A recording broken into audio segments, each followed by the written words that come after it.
And Jeremiah 29:11 is what we always say, right? For I know the plans that I have for you, declares the Lord, plans for welfare and not for calamity, to give you a future and a hope. But 12 goes on to say, then you will call upon me and come and pray to me, and I will listen to you. You will seek me, 13 goes on to say, and find me when you search for me with all your heart. 14 says, I will be found by you, declares the Lord, and I will restore your fortunes and will gather you from all the nations, from all the places where I have driven you, declares the Lord, and I will bring you back to the place from where I sent you into exile. 11's really good.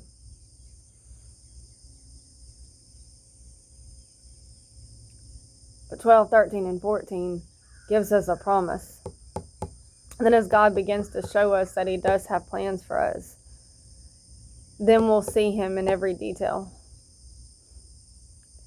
And I'm going to continue this morning, and as you can tell, I'm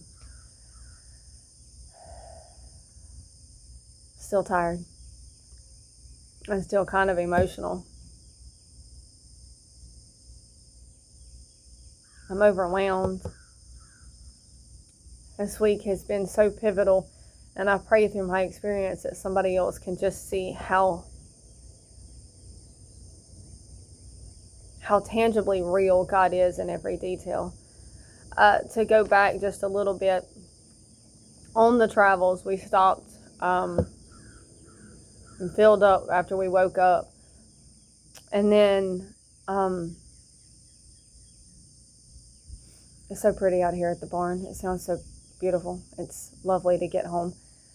Squirrel. But we go to fill up the second time, and Van had acted up just a little bit, like she had been giving me the troubles that she had been giving me, but nothing too major, nothing to indicate what was fixing to happen. We get out, my debit card. The only issue that I've had is my debit card kept kicking up at this point. My debit card kept kicking out as fraud, and so I called, got it straightened out and everything else. We get to the second stop and my card kicks twice. It will not let me do it at the pump. And I was like, okay, let me take the kids to the bathroom, then I'm just going to go pay for it with the card reader in the store. And think nothing of it. We get out, I fill the van up, and I go to crank the van. Nothing. Now, mind you, this is the fill up as we're headed to the one place that I have struggled, the kids and I have struggled to go back to, just because of everything that we had to leave behind. But what God showed me after I left was that I was going back.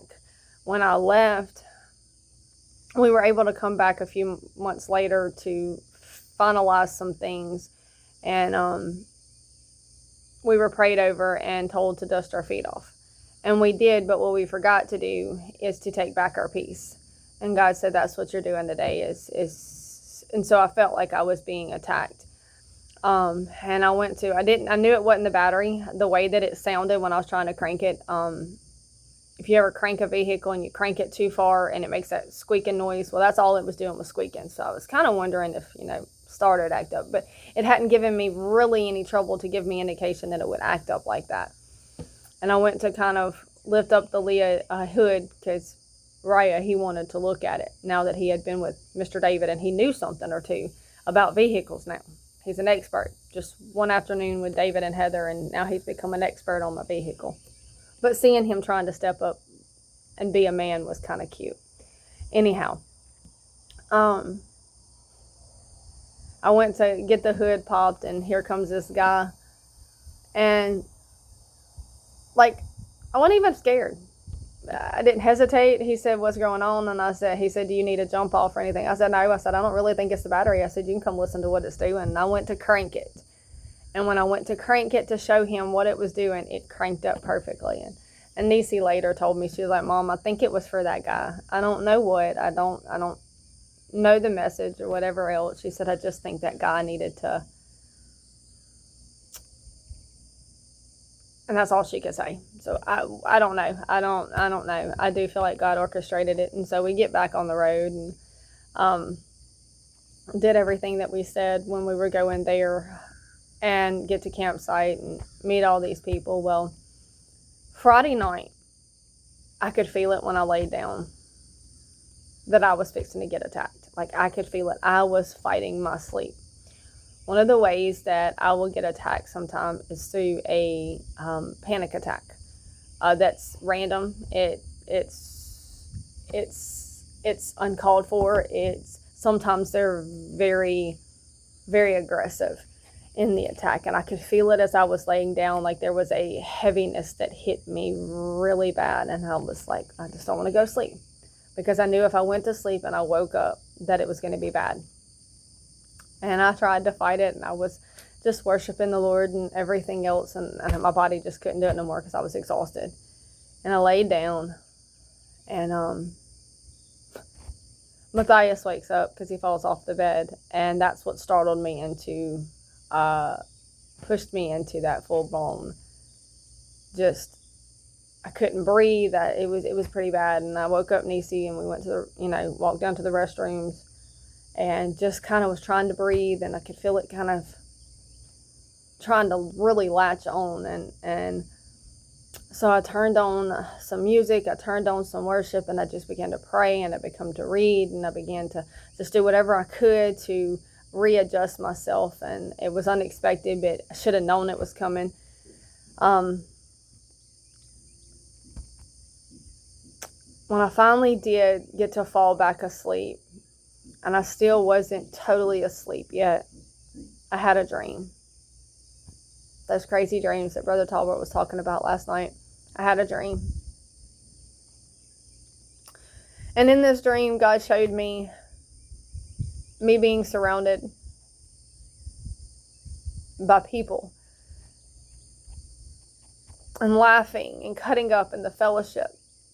And I know that when I see familiar faces, it's not always familiar faces in my dreams. I mean, it represents familiarity, but it's not necessarily that. And then I seen me being embraced. And I know this is going to sound weird, but I went from being embraced in the safe arms of a father, something I've never really got to experience, to being embraced by like a lover, and the same warmth. And I mean, I know the two coincide together, so I know it sounds weird, but at the same time, it was the Lord showing me that He is the Father who is protecting me as a child is protected by their father, but He is also my best friend, the lover of my soul that has got me protected, and He has surrounded me by people. And I can almost guarantee you that Friday night somebody was praying for me and didn't even know why they were praying, just from what He showed me.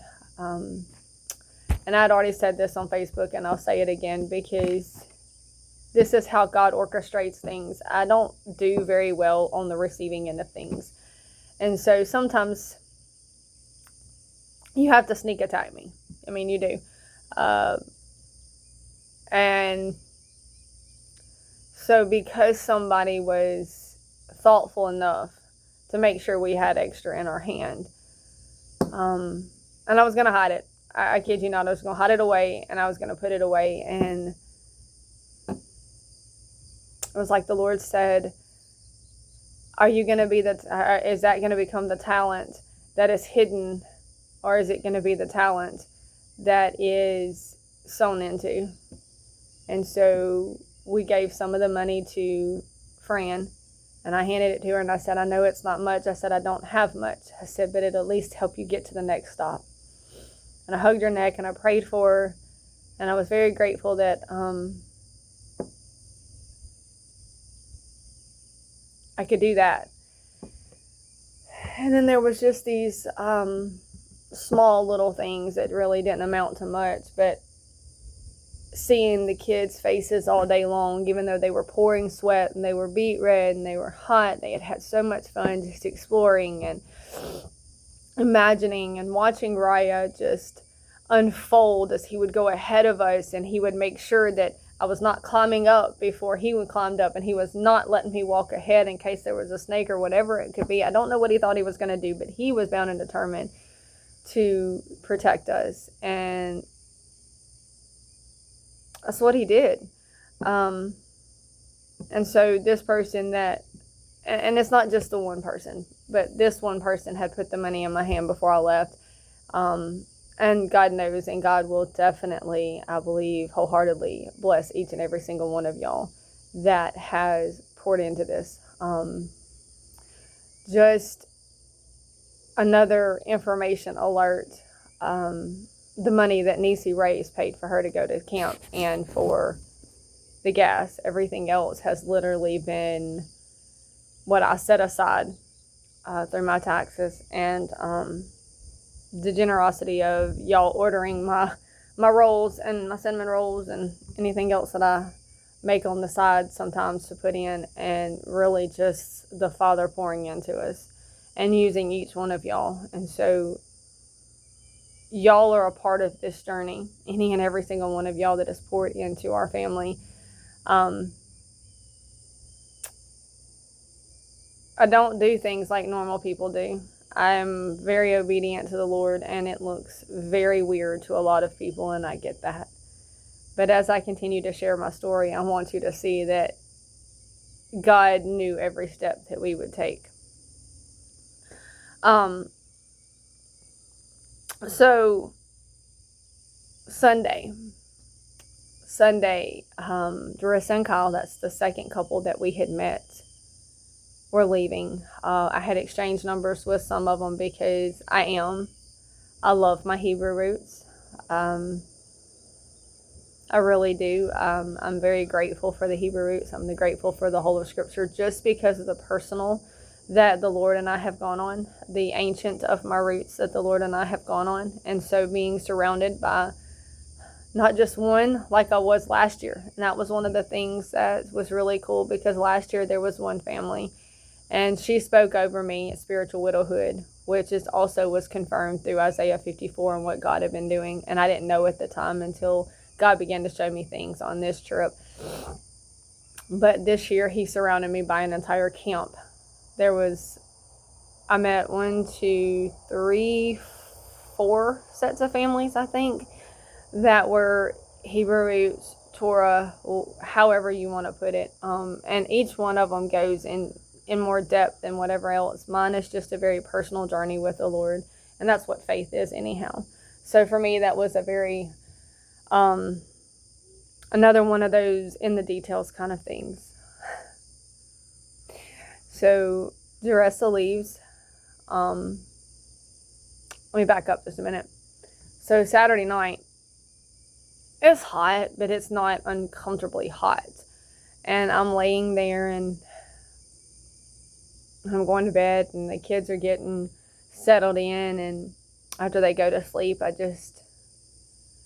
we kind of reflect on some things, because when we first started this, I had put the tax money up so that I'd have enough to kind of take the kids on little adventures while we're here, because we're here for a week, and just being at the campsite to kind of get, I wouldn't say boring, because there's so much that they could have done just exploring in their little area, but the heat and whatever else. And, so I'd had all these plans, and one of the things that I had planned was the Science Museum. Now, I giggle when I say this, because we go into the Science Museum and we literally are like, it's a whole homeschool lesson, because Scripture is too simple for the intellectual mind sometimes. If God said it, then it's that. And when you walk in and you have to hear all of these theories that are just great imaginations, but it's just funny to me. Okay, it's just funny to me. But it did, and I wanted the kids to go and just explore. I wanted to explore it because the one in Hot Springs is absolutely our favorite. And after we went to Tellus, I will tell you Hot Springs is still our favorite. But anyhow, I was laying there, and something just had me scrolling to see how much a hotel room would be, and just to give the kids a couple of days of a hotel room. And I laid in bed and I said, God, it's just one of those impossibles to me. But if you could or would or wanted to, you could make a way for the kids to be able to go to the museum and me to be able to get them a hotel room just for a couple of nights to get out of this heat. I didn't know at the time that it was going to hit a heat wave that was insane. Well, Jerissa and them are packing up and leaving, and we're just continuing our conversations, and she's getting to know me and the kids a little bit better because we hadn't had a chance, because they were all there for a Bible study. They didn't choose an appointed time. They just chose a time to just gather together and just fellowship. And I mean, and I'm talking, they traveled 4, 5, 6, 7 hours just to come together to meet. And they do this. This was their first time, but I know other groups that do it 2 and 3 and 4 times a year. They'll just come from all over, find another like-minders. So we didn't really get to talk a lot. But anyhow, I know I've gone too long again, but she says, I want to hand you something. And I said, no. She said, yeah. She said, we have done a lot of praying over this weekend, and she says, this is what the Lord told me to give you. And I wouldn't open it, and I just hugged her neck, and I said thank you, and I was really grateful for just them, and we exchanged information and everything else, and they left, and I just stuck it in my vehicle, and it just kept bugging me, and I said, well, how cool would it be if God had given me exactly what I'd asked for?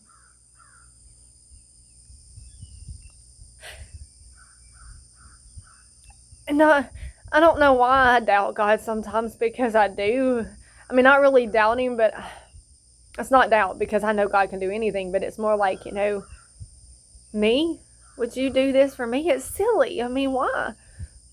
And I get the envelope out, and there's exactly that much that I needed, plus a tank of gas, or whatever else that I needed it to go with. And so I'm texting Stacy, and I'm texting Casey, and I'm texting Pastor and Sister Joyce, and I'm like, look, I know where my brain goes. And I knew it was in one of these moments that I had to trust that this was an answered prayer. Because my brain was always taught, don't waste money. Don't waste it. That would have been wasteful. And as soon as I spent money, something was going to happen. And lo and behold, something's fixing to happen. So I'll tell you that. But I text Casey, and I text Pastor, and I text, those that I really just knew I could. And undoubtedly, with a resounding yes, everybody said this was what God was doing. This was, and they were rejoicing in the fact that God had answered that. So we get Niecy off to camp, and God was even in those details. We get up there, and the first person we see was Niecy's dorm mom from last year. And so that kind of eases Niecy's mind a little bit. It's not as crowded as it was last year. A whole different place, so she was a little nervous about that. The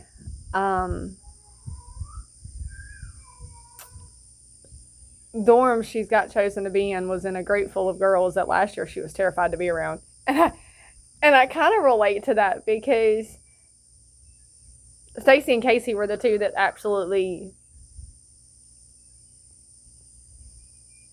I never thought that I would be able to connect to two amazing women the way that I did, because when I see them, I see the girls that I shied away from. I did. I didn't think that I had anything in common with girls like them. They're beautiful, and they hold themselves well, and they're loving, and they're kind, and they're beautiful inside and out, and everybody loves them. And so when Niecy's like telling me this, I love how her and my story are so relatable. I mean, she's got her own, but there's so many things that God does with her that reflects on me, or so many things that God does with me reflects on her. And it was just one of those little details. And then for her to later say, I didn't meet Sophie as she wasn't here, but God gave me 2 more Sophies, and that was the thing that she had prayed for. And I'm going to tell you one more thing, and then I'm going to finish out the rest of this later. So my brain works. If I spend this, something's going to happen, because it always does. Lo and behold, come Monday, this is when the ladies pray over us, and I was telling y'all all that, and the zeets and stuff like this. Well, she also put something in my hand. And I didn't know what it was. I didn't really look. And I thanked her. I mean, at this point, I can't do nothing but thank them. I'm not going to rob them of their blessing because that's what keeps getting told to me.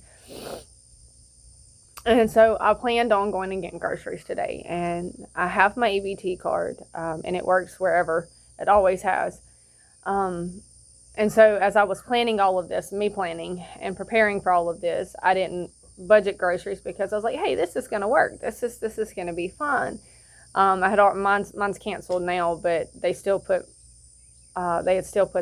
this month on it.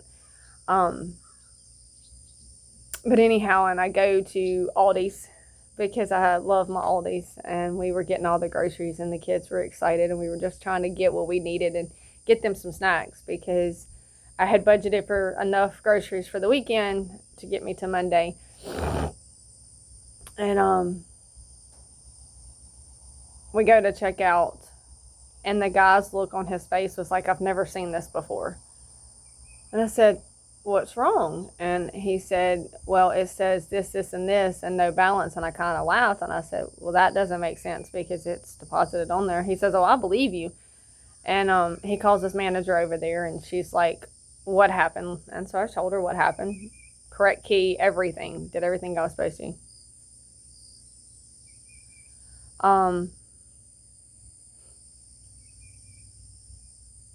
And so I'm embarrassed. And I didn't know what was going on. It had never happened like this before for me. But I was calm and peaceful at the same time, which was very unusual for me because by this point I would have just lost it. I would have broke down. I would have cried. I would have gotten mad. I would have thrown something. I would have done something, but there was just a peace over me. Like I knew that God had this in the entire thing. And so I pull the kids outside, and they're crying. They're squalling. They're like, I want my snacks. Why can't I have my snacks? I'm hungry, Mama. And I said, it's okay, babies. It's okay. Let's get in the van. And I could feel myself rising, so I just began to pray. And I was like, God, you got to help me. And so I was like, well, maybe it's Aldi's. And so I went over to Walmart, and I went this time, and when I got my buggy, I got enough to fit what I had in cash left on me. And then I got the extras just in case. And I had tried booking, to just kind of add to this detail, I had tried booking a hotel. But in the fine print, they add $100 to it. So I didn't have enough money to get 3 days. I just got enough money for 2. So it still left some money in my Cash App. And so I had this little bit here, and this little bit here, and this little bit here, and then I had my ABD card. And so I was getting the groceries for the kids, and I was a little bit more mindful of what I was doing. And I get to check out, and the card does the exact same thing. So I'm sitting there, and I'm like, well, maybe I changed my PIN. Maybe I need to change it. So I changed my PIN, and it still did the exact same thing. Couldn't get a hold of anybody, and by this point, I was just tired. And so I looked at what I had, and I just used what I had. And I'm driving back to the campsite, and I'm overwhelmed with God's presence.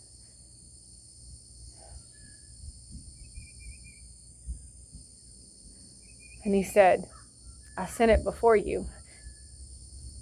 I sent the no with the hotel. I sent the money before you today.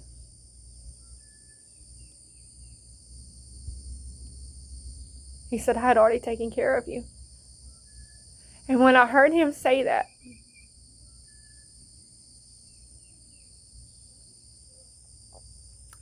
I began to cry. And I began to praise him, and I began to thank him, and the kids didn't know what was going on.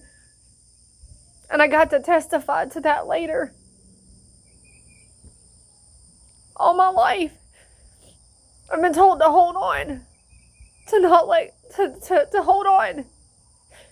Count for every penny. And it's made me worship the dollar more than I've worshiped God. And I can't do that in the season that I'm in because we may or may not have $1 to our name, but we have yet to lack anything.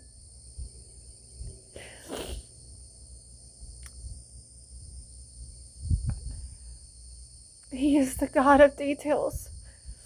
So here is part 2. I promise there is still more. And I have spent 25 minutes on the phone, so if you are crazy enough to listen to this story, I love you. I love you big. I can't guarantee the other one's going to be shorter. But God is faithful. He has not left my side. And He's not going to leave yours.